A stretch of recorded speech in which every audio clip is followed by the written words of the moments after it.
J'aimerais vous poser une question ce matin. Après vous, qu'est-ce que c'est le défi ou le devoir le plus important pour un chrétien? Qu'est-ce qu'il doit faire premièrement, en priorité, dans sa vie? Il doit aimer son Dieu. Comment? Il doit aimer son Dieu. Aimer son Dieu, oui. Mais comment tu peux aimer ton Dieu? De manière complète.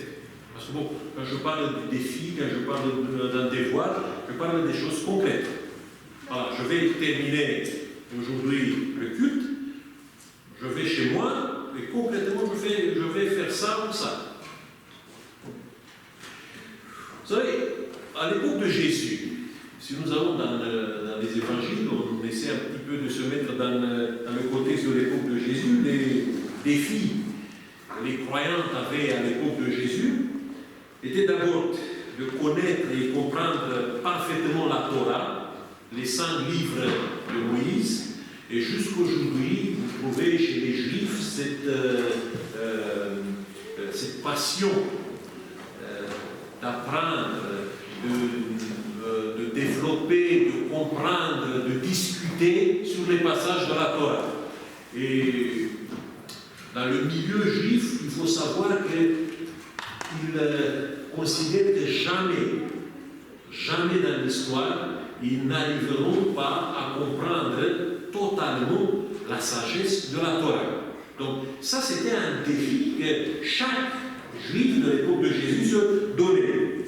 Après, il y avait le respect pour les règles et les commandements qui se trouvaient dans les 5 livres de la Bible. Et bon, si vous avez la curiosité à la maison de faire une liste avec tous les commandements qui sont prescrits dans ces 5 livres de la Bible, vous trouverez 613 commandements, ordres et règlements que Dieu a demandé au peuple d'Israël de respecter. C'est pour ça que quand vous voyez par exemple un juif, vous avez vu, il a des petites fils comme ça qui tombent. Et si vous comptez, il y a en total 613 fils. Chaque fil lui rappelle d'une règle, d'un commandement qui se trouve dans la Torah. Et en tant que bon juif, il fallait apprendre par cœur tous ces 613 devoirs que tu devais accomplir dans ta vie. Et bon, c'était quand même un grand défi, un grand devoir que quelqu'un devait réaliser dans sa vie. Après, il y avait l'observation du sabbat qui préoccupait. À l'époque de Jésus, dans certains cercles du judaïsme, il y avait cette idée que le Messie viendra le jour où tous les Juifs du monde vont observer le sabbat comme il fallait. Et le fait que le Messie ne venait pas, qu'il ne voyait pas l'apparition de Messie, ça signifiait qu'il n'était pas capable d'observer le sabbat comme il fallait. C'est pour ça que pour un juif, observer le sabbat, c'était quelque chose qui était lié à l'espérance messianique, à l'attente messianique. Il croyait fermement que le retour, la venue de Messie tenait à ce respect pour le sabbat. Donc ça, c'était aussi un autre défi. Et il y avait, surtout pour les pharisiens, que vous trouvez dans la Bible, qui n'étaient pas très nombreux à l'époque. On peut présumer qu'il y avait en total 4000 pharisiens qui faisaient partie de ce groupe-là. Et ces pharisiens, c'était des gens qui se donnaient comme défi de mémoriser, d'apprendre par cœur toute la tradition orale des ancêtres.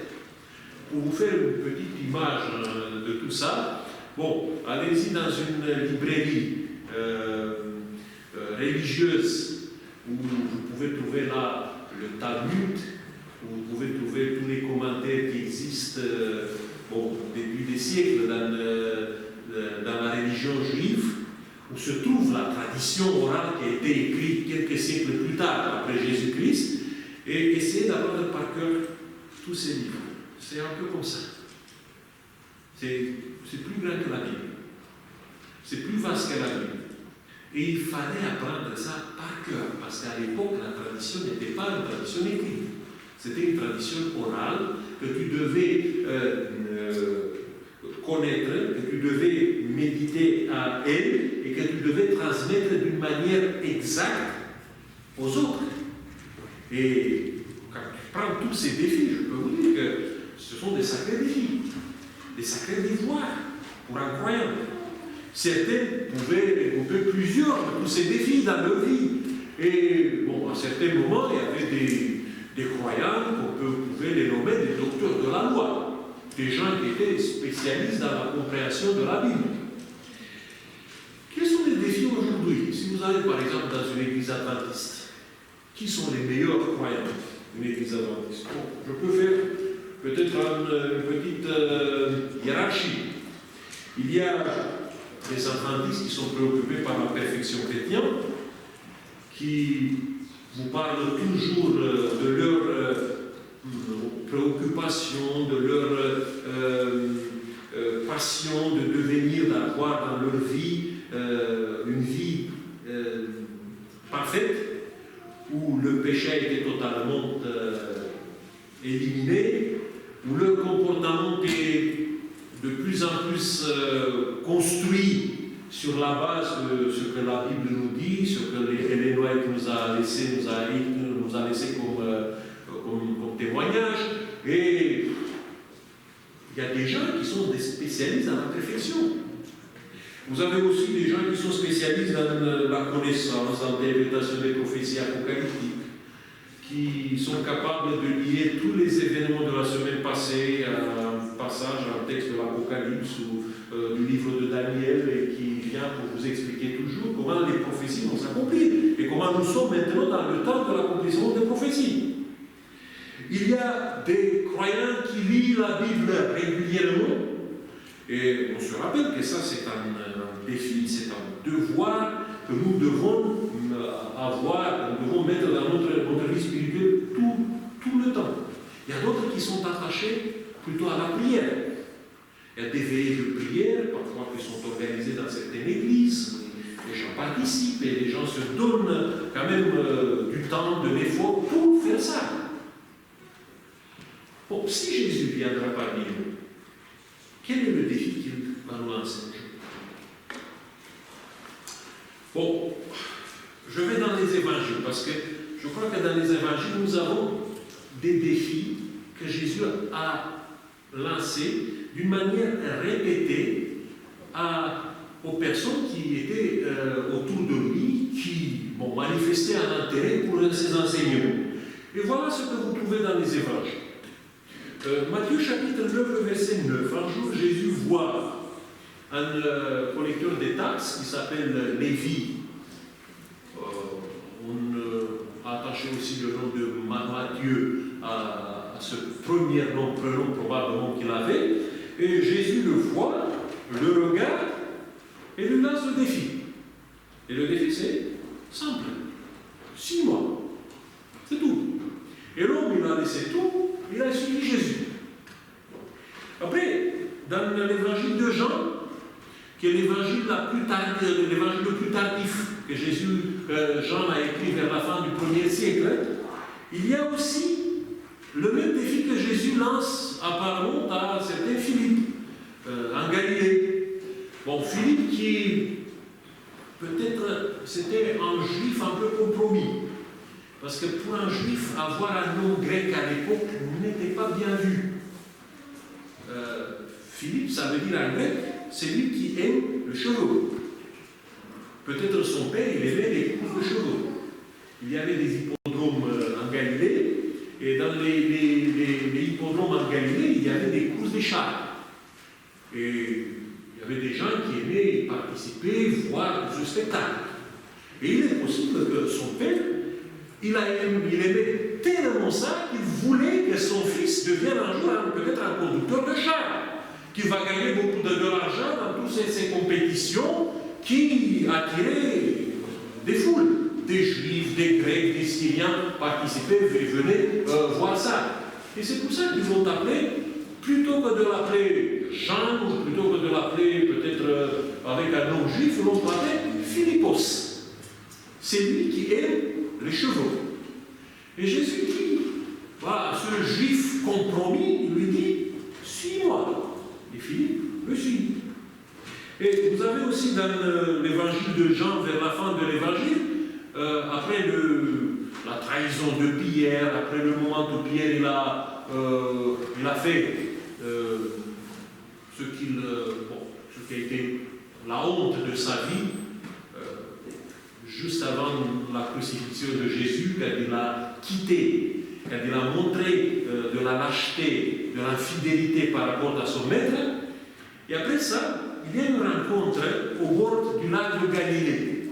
Et dans cette rencontre, Jésus discute avec Pierre, et à la fin, il lui lance encore une fois ce défi.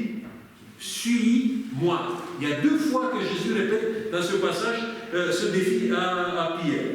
Donc, si on croit les évangiles, si on parle des évangiles, apparemment Jésus a lancé un seul défi majeur à ceux qui voulaient être autour de lui. Suis-moi.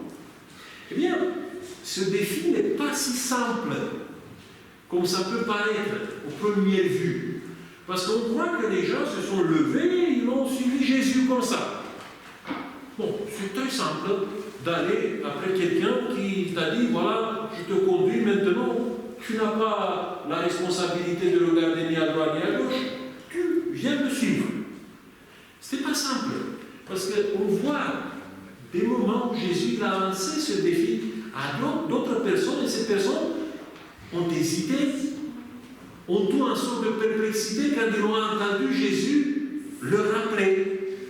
Il y a dans Luc chapitre 9, il y a un passage où Jésus a vu un jour quelqu'un qui promettait beaucoup, et il lui a dit, écoute, suis-moi. Et cette personne, il a dit, écoute Seigneur, je ne peux pas te suivre, parce que avant de me mettre à ta disposition, avant de me mettre sous ta tutelle, il faut que j'enterre mon père. Bon, on croit que son père venait de mourir. Ce n'est pas ça que le texte nous dit. Parce que si son père venait de mourir, il était enterré dans les 24 heures suivantes. Il n'était pas là dans l'assistance de Jésus pour écouter ou pour suivre Jésus ce jour-là. Normalement, si son père venait de mourir, il était là pour l'enterrer. Donc son père n'était pas mort. Et cet homme, il veut dire que maintenant, je ne peux pas te suivre pour l'instant, parce que c'est lui qui est le patron de ma vie, c'est lui qui décide à ma place, c'est mon père. Et je dois lui demander l'accord de suivre. Je ne peux pas prendre cette décision toute seule. Laisse-moi d'abord que mon père termine son existence, peut-être que je vais déranger, et après, je serai à ta disposition. Et cet homme, en fait, il a raté peut-être le défi, la provocation de sa vie. S'il avait accepté ça, peut-être on connaissait son nom aujourd'hui. Mais malheureusement, cet homme, normalement, il a disparu un peu dans l'anonymat parce qu'il n'a pas eu le courage de se défaire de la tutelle de son père. Peut-être qu'il était très autoritaire. Après, vous avez ce texte de Marc chapitre 10, quand il y a le jeune riche qui est venu devant Jésus. Marc nous dit que Jésus l'a beaucoup aimé quand il l'a vu. Il lui a lancé le défi. Quitte tout ce que tu as, laisse tes affaires là où les affaires sont, tu peux liquider toutes tes affaires maintenant, et après, viens et suis-moi. Et cet homme a commencé à réfléchir en se disant, mais bon, si je vais liquider toutes mes affaires, quelle assurance je vais avoir si je vais suivre un rabbin qui est itinérant, qui n'a pas beaucoup de choses à m'offrir. Donc la personne a pensé à juger un peu la situation d'une manière très logique. Et finalement, il a tourné le dos à Jésus. Donc, ce n'est pas simple, comme peut-être à la première vue, nous constatons dans les évangiles. Vous croyez que pour Lévi, c'était simple de laisser une affaire juteuse qui lui donnait beaucoup, qui le faisait gagner beaucoup d'argent? d'argent. Un collecteur de taxes. Pour devenir collecteur de taxes, il fallait emprunter beaucoup d'argent pour payer sa licence à l'époque. Mais vous imaginez ça, quand tu pouvais devenir collecteur de taxes en te présentant devant un office des Romains en disant écoutez, moi je veux devenir collecteur de taxes, mettez-moi sur votre liste. Non, c'est pas comme ça. Il y avait une licence qui coûtait cher. Il y avait un engagement que tu devais verser chaque année aux Romains, un administrateur mis en Israël par les Romains, tu devais verser une somme d'argent. Et après, tu devais à ton tour te démêler pour trouver les moyens de récolter cette somme. Peut-être que tu devais engager quelques employés, quelques personnes pour ton bureau. Tu mettais quelqu'un dans le marché des légumes, tu mettais peut-être quelqu'un à la sortie de la ville, tu mettais quelqu'un sur la route, et tous ces gens-là devaient collecter de l'argent. Pourquoi? Parce que tu devais rembourser l'emprunt pour ta licence, tu devais donner l'argent à tous ces Romains. Quand tu vois Lévi se lever et partir de là, je peux vous dire que c'est un miracle. Comment il a fait ça? Et on ne connaît pas grand-chose sur Philippe, mais je crois que ce n'était pas simple aussi pour lui. Donc, suivre Jésus, si vous regardez, ce n'est pas du tout simple parce qu'on a quand même quelques détails dans les autres prises de parole de Jésus, dans les autres incidents qui sont présentés dans les évangiles. Et on voit que Jésus, quand il demandait à quelqu'un de le suivre, il ne promettait pas grand-chose. Dans le sermon sur la montagne, Jésus a dit que sa route est une route étroite. Ça ne rapporte pas ni la popularité, ni le confort, ni peut-être la prospérité matérielle. Ce que nous, normalement, nous essayons de mettre dans notre vie. Ça ne te donne pas la garantie d'un succès visible pour tous les autres. Donc, si tu veux suivre Jésus, tu dois accepter un fardeau, le fardeau de l'impopularité et aussi le fardeau de la solitude et de la singularité. Parce que tu sortiras du lot. Tu ne seras pas sur la même route que les autres. Tu ne suivras pas peut-être les attentes que les autres ont dans leur vie. Tu vas être un bizarre dans le monde. Est-ce que tu peux assumer ça? Suivre Jésus, c'est de te mettre dans la catégorie des gens qui sont un petit peu louches, qui ont quand même quelque chose qui dérange. Après, quand Jésus évoque cette idée de le suivre, il dit à un moment donné, dans ce texte-là, qu'on a déjà vu, Luc chapitre 9, les versets 59 à 60, Jésus demande une sorte de suivi qui est absolu et exclusif. Ça veut dire, si je décide dans ma vie de suivre Jésus, il faut faire de Jésus une priorité absolue et exclusive. Bon, c'est trop ça. Quand on sait qu'on a dans notre existence, dans notre vie, quand on sait qu'on a beaucoup de devoirs à remplir par rapport à notre famille, par rapport à la société,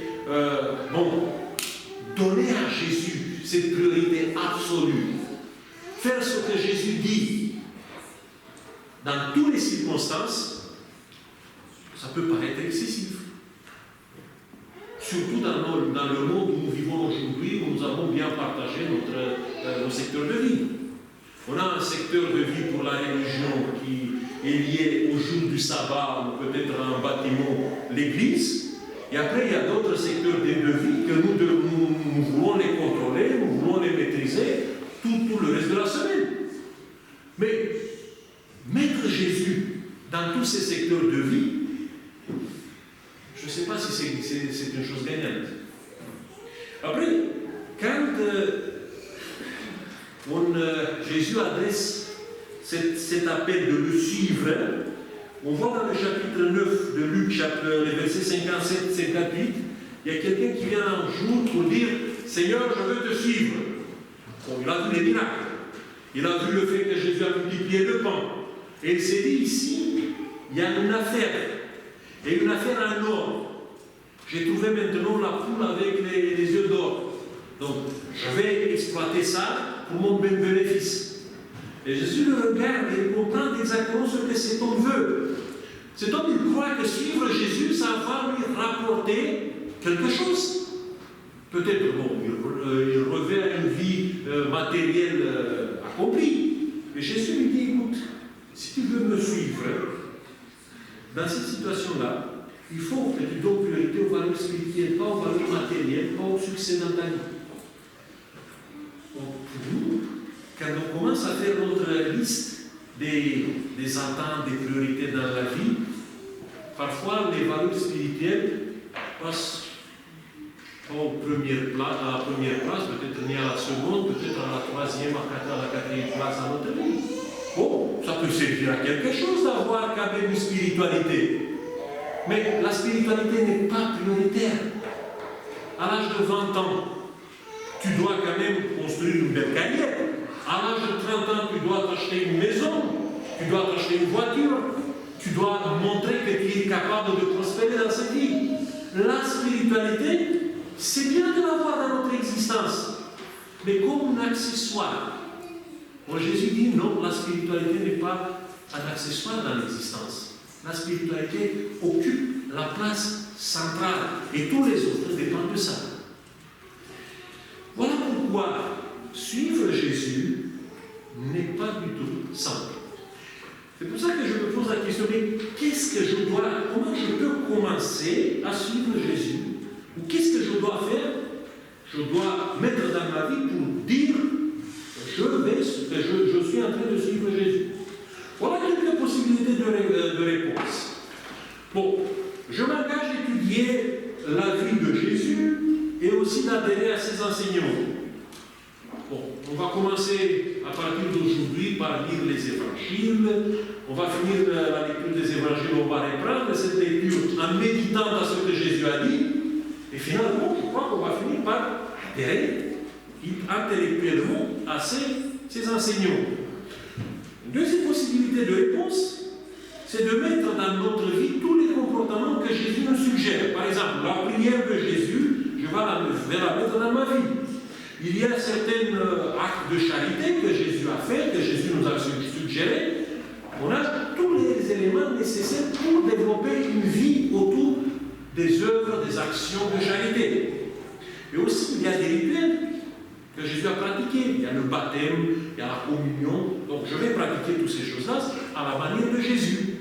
Donc, finalement, j'ai suivi Jésus comme ça, c'est bien. Mais une troisième possibilité de réponse, je vais me dévouer toute ma vie maintenant. Je suis baptisé, j'ai fait tous les rites que Jésus m'a suggérés. Maintenant, je vais suivre Jésus en prêchant l'évangile, la bonne nouvelle, comme il m'a mandaté, comme il m'a donné comme mission. Est-ce que vous êtes contente? Est-ce que je peux dire, en faisant tous les trois, que je suis Jésus? Oui, je suis Jésus, mais je suis Jésus pas comme mon sauveur, mais je vais suivre Jésus comme un rabbin. Parce que tout ce que j'ai mis ici, c'était la route de tous les disciples des rabbins du premier siècle. Vous savez, on a un témoignage qui nous a été laissé par un historien qui s'appelle Joseph Flavius. C'est l'historien juif du premier siècle après Jésus-Christ qui nous laisse quand même quelques éléments de l'histoire du peuple d'Israël après le retour de l'exil. Il nous laisse aussi son témoignage par rapport à la conquête de Jérusalem par les Romains et à la destruction du temple qui, vraiment, jusqu'aujourd'hui, c'est peut-être la source la plus autorisée qu'on a de l'histoire pour décrire toutes ces choses-là. Eh bien, ce Joseph Flavius, il parle un peu de lui. Il fait une sorte d'autobiographie dans un de ses livres. Il parle dans cette autobiographie en nous disant qu'à l'âge de 16 ans, il a décidé de suivre un rabbin un peu bizarre, qui s'appelait Balus. Balus, c'était un homme qui s'est retiré du monde, qui vivait dans le désert de Judée. Et il vivait dans une vie d'ascèse complète. Il ne mangeait que des fruits crus. Il ne préparait jamais sa nourriture. Il cherchait des fruits dans les arbres. Après, avant chaque repas, il plongeait dans les eaux qui étaient les eaux froides des différents torrents qu'il trouvait dans ce désert de Judée. Et il procédait comme ça plusieurs fois par jour. Et on peut dire qu'il vivait d'une manière très sauvage. Et Joseph Flavius, qui venait d'une famille de prêtres, qui avait vécu dans une maison assez riche, et son père c'était un homme très prospère dans ses affaires, bon, il a décidé de quitter sa maison parentale et il est allé poursuivre ce fou de Balus. Et pendant 2 ans, il a vécu comme Balus. Il a respecté exactement les règles que vous voyez ici. Donc il a étudié la vie de Balus avant de le suivre. Il a dit ok, c'est ça que j'attends. C'est ça mon modèle aujourd'hui de spiritualité et de sainteté. Après, il a commencé à imiter les comportements de Balus. Il a fait exactement comme Balus. Il a mangé ce que Balus mangeait. Il s'est immergé dans les eaux que Balus s'immergeait. Il pratiquait une sorte de purification dans la Balus. Et finalement, il a commencé à parler avec les autres qu'il rencontrait de suivre la règle de Balus. Voilà. Si vous suivez ça, Jésus est pour vous un rabbin. Mais pas plus. En réalité, si vous voulez suivre Jésus, il faut répondre à cet appel qui est choquant. Tous les évangiles, tous les 3 évangiles synoptiques nous donnent ou retiennent cet appel, bon, peut-être dans des circonstances un peu différentes. Par exemple, si vous allez dans l'évangile de Matthieu, on nous dit que Jésus avait cet appel aux disciples et aux disciples seuls quand il se trouvait en Césarée de Philippe. Dans l'évangile de Marc, on nous dit que Jésus a appelé les personnes qui venaient après lui, la foule qui était après lui, avec les disciples, et il a lancé cet appel. Et dans l'évangile de Luc, on a cette précision que Jésus a adressé cet appel à tous. Ça veut dire que cet appel ne concerne pas que les disciples ou le cercle proche de Jésus, mais ça nous concerne tous. Si nous, un jour, on va dire je vais construire ma spiritualité en répondant à l'appel de Jésus, voilà la règle que je dois respecter. Et qu'est-ce que Jésus dit? Si quelqu'un veut venir après moi, qu'il renonce à lui-même, qu'il se charge de sa croix et qu'il me suive. Renoncer à soi-même, se renier. Bon, si vous tombez sur un livre de Richard Dawkins, pour finir avec Dieu, lui, il se lance là dans une critique assez contre Jésus, en disant que Jésus est un fou. Jésus est un fanatique. Jésus a des problèmes mentaux. Parce qu'on ne peut pas demander à quelqu'un de se renier, de renoncer à soi-même. Parce que se renier ou renoncer à soi-même, bon, à la première vue, ça peut comprendre, ça peut se lire comme changer de personnalité. Et si vous demandez à un psychologue qu'est-ce que c'est un trouble mental c'est quand tu changes de personnalité. Tu étais optimiste, tu deviens pessimiste. Tu es peut-être quelqu'un qui a été toujours connu comme joyeux, comme ouvert, comme quelqu'un qui vit à l'extérieur, et d'un coup, tu deviens une personne retirée, qui vit à l'intérieur, qui ne sourit jamais, parce que maintenant, tu as changé de personnalité. Et quand tu changes de personnalité, ce n'est pas le signe que tu es sur la route, c'est le signe que tu vas sur la route d'une maladie mentale. Donc la conclusion de cette éthique, c'est que Jésus était un fanatique qui a demandé à ses disciples de devenir fous comme lui. Je ne sais pas si vous acceptez ça. Mais comment je peux comprendre renoncer à moi ou se renier soi-même? Bon, vous êtes tous des chrétiens, des bons adventistes peut-être, et vous savez que la règle de base dans la compréhension de la Bible, c'est de comprendre la Bible dans son contexte. Et quand vous allez dans le contexte général de la Bible, vous voyez que dans la Bible, il y a un concept, la chair. Ce n'est pas avec eux, c'est ensemble, ok? La chair, qui est évoquée dans plusieurs épîtres de l'apôtre Paul, qui se trouve dans plusieurs endroits dans la Bible. Et la chair, c'est quoi?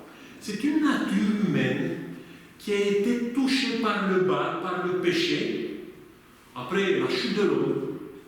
Et que cette nature humaine qui a été touchée par le péché a engendré, a créé ce qu'on peut appeler dans notre existence le ego ou l'ego toxique. Nous avons tous une toxicité dans notre ego personnel. Et quand Jésus parle de se renier de soi-même ou de renoncer à moi, il fait référence à sortir de la prison de cet ego toxique que nous l'avons. Quand je parle d'un ego toxique, je parle, vous savez, de toutes ces mentalités, tout le comportement qui nous affaiblissent spirituellement. En nous, il y a des émotions négatives qui surgissent, qui font des dégâts autour de nous, qui laissent autour de nous des champs brûlés parfois, et qui nous détruisent de l'intérieur, qui nous laissent en certains moments avec une détresse, avec une dépression très sévère. On a à nous-mêmes aussi des pensées insupportables. On fait des gestes, on a des comportements qui viennent, qui surgissent de cet ego toxique et qui nous fait mal. Et je ne connais personne qui ne se trouve pas, qui ne s'est trouvé pas dans sa vie, dans cette situation difficile provoquée par le ego toxique. Ça, c'est notre problème. Et renier soi-même, c'est sortir de cet ego toxique. Comment il est construit cet ego toxique? Il y a d'abord un ego que je peux l'appeler l'ego addictif. Il y a un autre élément de notre ego toxique qu'on peut le nommer l'ego luciférien ou l'ego narcissique. Je vais entrer un petit peu dans les détails. Le ego addictif, ce sont toutes ces passions destructives, toutes les addictions qui nous dominent, qui nous attirent, que nous les cultivons, et en même temps, nous avons la conscience que ce sont nos amis. On a de la haine contre ces addictions, mais on ne peut pas résister à leur pouvoir d'attraction. Il y a des addictions visibles. Bon, si vous voyez quelqu'un qui est assis dans un bar et qui est du matin jusqu'au soir là-bas, vous pouvez constater que cette personne, il vit une addiction qui est visible pour tout le monde. C'est un alcoolique. Mais vous savez qu'il y a des addictions qui se créent au niveau de notre cerveau et qu'on a du mal à sortir de là. Par exemple, la colère, la manifestation de la colère. Ça peut devenir une addiction. À chaque fois que nous nous trouvons dans une circonstance, dans une situation qui génère cette émotion, on ne peut pas se maîtriser. Et même si on a de la haine contre nous-mêmes, on ne peut pas résister à l'attraction, voilà, de se déchaîner, de se défouler, de sortir de nous tout ce qui est mal. La pornographie. Il y a beaucoup de gens aujourd'hui qui sont dépendants de la pornographie et qui cachent cette addiction. Et cet ego addictif qui regroupe toutes nos addictions dans notre existence est beaucoup plus difficile qu'on l'imagine. Parce que nous croyons que demain on va sortir de ça. Parce que c'est simple. Bon, je bois un verre de vin aujourd'hui, bon, demain je vais l'abandonner, ça c'est le dernier. Ou peut-être je suis dépendant, bon, il y a certaines nourritures qui m'attirent et qui me fait mal. Ça c'est mon addiction personnelle. Et vous savez, parfois je me dis, ok, à partir de demain je vais sortir de ça. Mais demain je ne peux pas. Parce que quand je tombe dans la facilité, quand je me dis que c'est facile de sortir de ça, en fait, je me trouve sur des sables glissants. La seule possibilité de sortir de ça, c'est d'avoir la conscience de notre faiblesse totale. De me dire, je ne peux pas sortir seul de là. J'ai besoin dans ma vie, pas d'un rabbin, mais j'ai besoin dans ma vie d'un sauveur. J'ai besoin dans ma vie d'une aide qui vient de l'extérieur, qui peut me sortir de ça. Et c'est vers lui que je vais aller pour m'adresser, pour lui demander, Seigneur, j'ai toutes ces addictions dans ma vie, je suis conscient et je sais que je ne peux pas sortir sans toi. Quand tu es capable de faire cet acte, de reconnaître ta faiblesse, voilà, il faut agir. Mais comment je vais agir? Bon, si tu commences peu à peu de t'en sortir d'une addiction, tu ne sortiras jamais. Vous savez, nous croyons que la tactique, la méthode, ça sera la méthode du petit pas. Quand il y a une emprise du mal dans notre existence, la seule possibilité, c'est d'agir d'une manière totale et immédiate. Jésus, dans le sermon sur la montagne, disait, si ton œil te fait tomber dans le péché, crève-le. Si ta main te conduit vers le mal, coupe-la. Bon, c'est pas vous savez, c'est pas d'une manière physique qu'on doit faire ça. Mais Jésus voulait dire une chose, que si un jour je constate qu'il y a quelque chose qui a rempli sur moi, je dois prendre la décision tout de suite de couper tous les éléments qui nourrissent ça. Je vois par exemple que, bon, il y a les écrans. Aujourd'hui, il y a beaucoup de gens qui sont addictifs aux écrans. Et à chaque fois, quand je me trouve en présence d'un écran, je ne peux pas m'abstenir. Peut-être pour sortir de ça, pour qu'à un moment donné, il y ait une coupure dans ma tête par rapport à ça, il faut m'isoler. Il faut le laisser quelque part un peu plus loin de moi.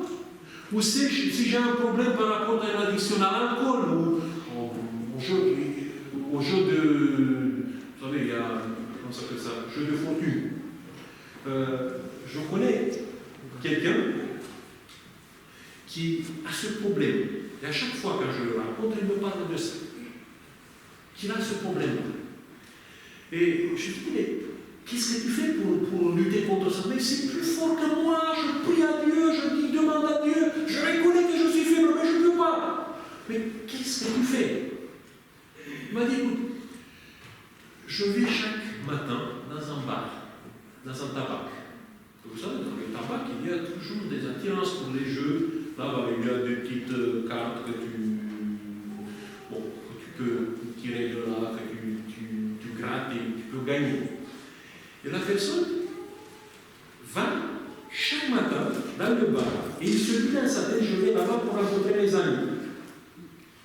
Mais quand il se trouve là, dans le bar, l'atmosphère, tout ce qui l'entoure, l'attire vers sa dépendance. Et je lui ai dit, si tu veux sortir de ça, cesse d'aller là. Coupe ça. Même si ça te fait mal pour un temps, mais tu ne peux jamais sortir de ça si tu n'as pas une attitude radicale par rapport à une addiction. Voilà. Qu'est-ce qu'on peut faire contre cette partie de notre ego toxique? Mais un autre que je considère qui est le plus difficile à maîtriser et à se défaire, que je peux nommer l'ego luciférien ou l'ego narcissiste. On trouve ce type d'ego toxique de plus en plus présent aujourd'hui. Et ça consiste dans la construction d'une architecture d'existence autour de sa propre personne. C'est le moi au centre. La sensibilité est dirigée vers moi. Tous les autres qui sont autour de moi doivent écouter ce que j'aime, ce qui me plaît, tout ce qui se passe avec moi. Je m'intéresse peu aux autres, mais je suis toujours voilà, dans cette attitude d'expliquer, de parler de moi. Eh bien, ce type d'ego luciférien commence à instrumentaliser après tout autour de lui pour sa propre personne. La famille devient un accessoire de mon ego, mes enfants deviennent des accessoires pour mon ego, tout est mis à ma disposition. Et si quelqu'un de mon entourage veut sortir de ça, eh bien dans ce cas-là, je commence à le manipuler, je commence à lancer vers lui ma colère, et à certains moments, je me déchaîne contre lui. Ce type d'égo toxique, il est très dangereux, parce qu'il peut se combiner avec un élément que nous considérons tous un bon élément, la foi, la religion. Et au moment où l'égo toxique, l'égo luciférien, se combine avec la foi, ça donne naissance à une sorte de sang, que je peux l'appeler le sang-moi. C'est une sorte de sanctification du narcissisme, sanctification du Lucifer. Et à ce moment-là, la religion du sang-moi est mise à mon service. Bon, je transforme l'adoration dans l'église, voilà, dans un moment où je peux affirmer mes capacités brillantes. Je sers les autres, mais je sers les autres en fonction des bénéfices de popularité qu'ils me procurent. Je lis la Bible, je lis beaucoup de textes sacrés, mais tous ces textes deviennent des prétextes pour justifier l'idéologie que j'ai dans ma tête, mais pas pour découvrir quelque chose. Et si autour de moi il y a des gens qui n'adhèrent pas à ma règle de vie dans ce cas-là, bon, je me déchaîne contre eux en disant que c'est une colère sainte, que j'ai tout le droit de les critiquer parce que je suis conduit par un sens de justice, que je suis quelqu'un quand même qui a construit une foi forte et qui a le droit de juger tous les autres. Comment je peux sortir de ça? La grande libération, ça se fait dans la douleur de cet égo toxique, que ça soit addictif, que ça soit l'égo luciférien. Jésus nous rappelle que si nous le suivons et que si nous voulons sortir de la prison du moi, il faut accepter deux choses. La croix et suivre que Jésus. Se concentrer sur la personne de Jésus. Ça veut dire que je dois changer le centre de gravitation de moi vers lui et que je dois mettre dans ma vie deux éléments que je n'ai pas. Parce que la croix, c'était un symbole d'humilité et le symbole du sacrifice. Vivre une vie de sacrifice aujourd'hui, c'est trop pour parler dans un monde de plus en plus égoïste, dans un monde qui a oublié de se sacrifier les uns pour les autres. Regardez un petit peu, depuis une année, nous sommes dans une tension sanitaire.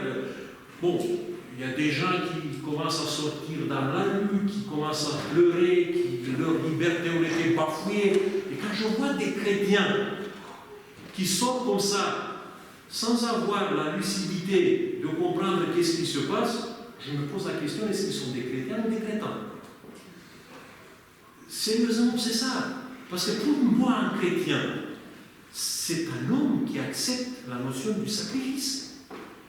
Le sacrifice, pas pour moi, pour ma santé, mais pour les autres. Parce qu'il y a, je crois que chacun connaît autour de nous, il y a des gens qui sont dans la souffrance maintenant. Au lieu de penser à eux, je pense à ma liberté. Quelle liberté t'a été coupée?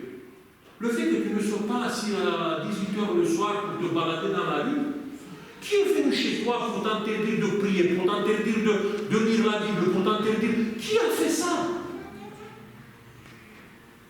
Vous savez, c'est ça le problème. Si on veut sortir de cette prison, il y a changement du centre de gravitation, d'humilité et de sacrifice. Je vais terminer par une histoire pour vous illustrer peut-être un peu plus comment nous pouvons mettre dans notre vie tous ces changements. Donc, si vous avez peut-être, vous vous rappelez peut-être d'histoire qui sont de l'histoire universelle. Le 26 décembre 1825, quelques jours après la mort du tsar Alexandre Ier, c'est le tsar Alexandre qui a battu Napoléon, eh bien, à sa mort, il avait une succession assez difficile. Son deuxième frère, Constantin, il avait renoncé au trône, mais personne ne savait ça.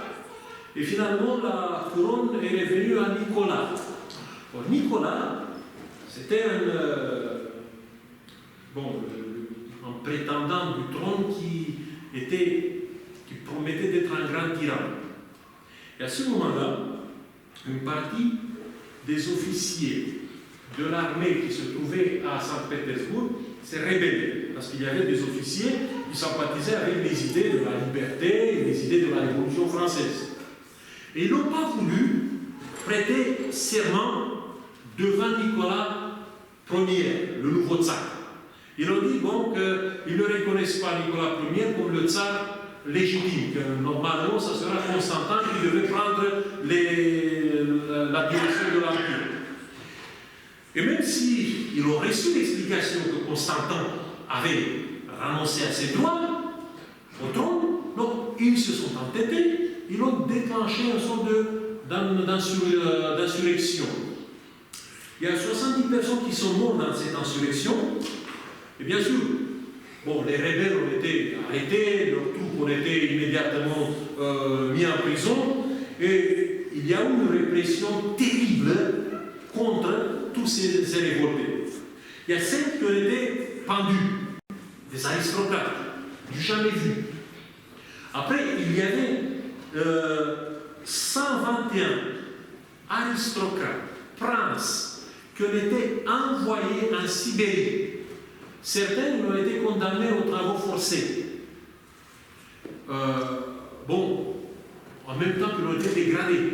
Ils ont perdu tous le grade dans l'armée, mais ils ont perdu aussi leur statut d'aristocrate. Ils sont devenus comme des simples paysans.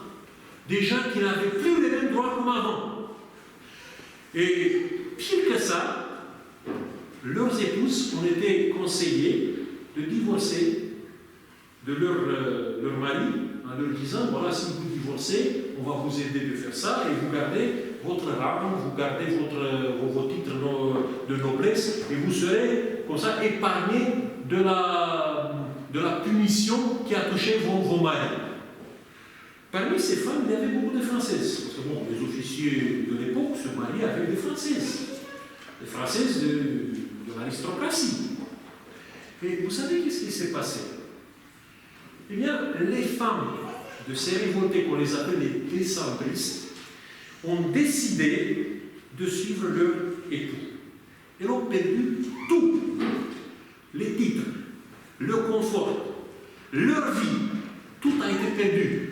Et ces femmes sont parties suivre leur époux en les attendant en Sibérie. Parce que ces femmes attendaient que leur époux soit à un moment donné libéré et laissé vivre dans l'exil, bien sûr, en Sibérie, avec leur famille. Et certains ont attendu de 10 à 15 ans que leur époux soit du prison, que soit des travaux forcés où il était condamné. Aujourd'hui, en Russie, on dit fidèle comme une épouse de décembriste. C'est dans la langue russe, ça c'est entré maintenant comme une phrase. Eh bien, les conditions de vivre là-bas ont été épouvantables. 36 ans a duré jusqu'au moment où le nouveau tsar, le fils de Nicolas Ier, il a annulé la condamnation, il a donné la possibilité à tous ces exilés de rentrer chez eux. Bon, certains ont été déjà morts dans la Sibérie.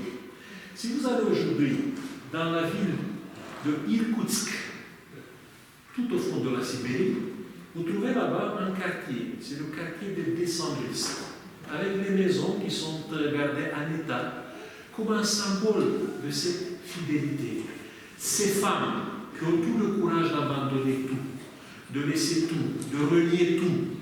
Et je peux vous dire que certaines ont été élevées dans un luxe, dans une opulence qui qui était invraisemblable avec les conditions qu'elles ont vécues là, dans la Sibérie. Ça me rappelle de ce que nous devons faire. Vous savez, l'humilité pour nous et le sacrifice, on ne peut pas les avoir dans notre vie par une action de volonté simple.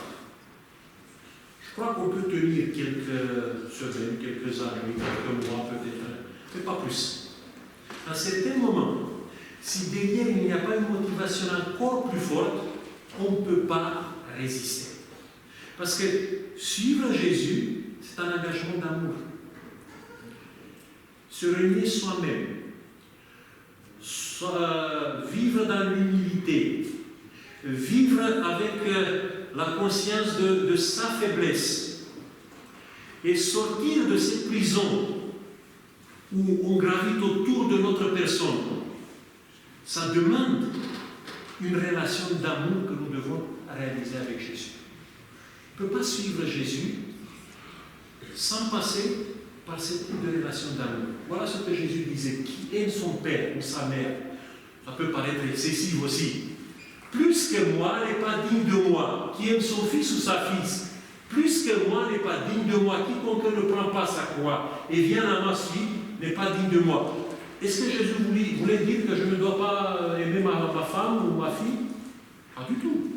Mais Jésus voulait nous dire que si nous avons pris cette décision de le suivre, il faudra que nous avons dans notre vie un amour plus fort que l'amour naturel. Et pour avoir cet amour, il faut s'adresser à lui. Il faut sortir de notre gravitation habituelle autour de notre personne, autour de moi, autour de la sanctification de mon propre ego. Il faut sortir de ça. Il faut aller vers Jésus comme celui qui est la seule espérance que nous avons dans notre existence. C'est ça la relation d'amour qu'il veut avoir avec nous. Et dans ces conditions, on peut faire le même, on peut montrer une fidélité même encore plus grande que les femmes des décembristes. On peut porter l'humilité et la croix tout au long de notre existence. Voilà. Qu'est-ce que c'est le défi le plus grand d'un chrétien? Ne vous attendez pas, si vous avez choisi d'être chrétien, ne vous attendez pas d'avoir la religion chrétienne comme un accessoire. C'est tout. Parce que si on veut suivre Jésus, il prend la place de toute notre existence. Que Dieu nous aide de faire ça. Amen.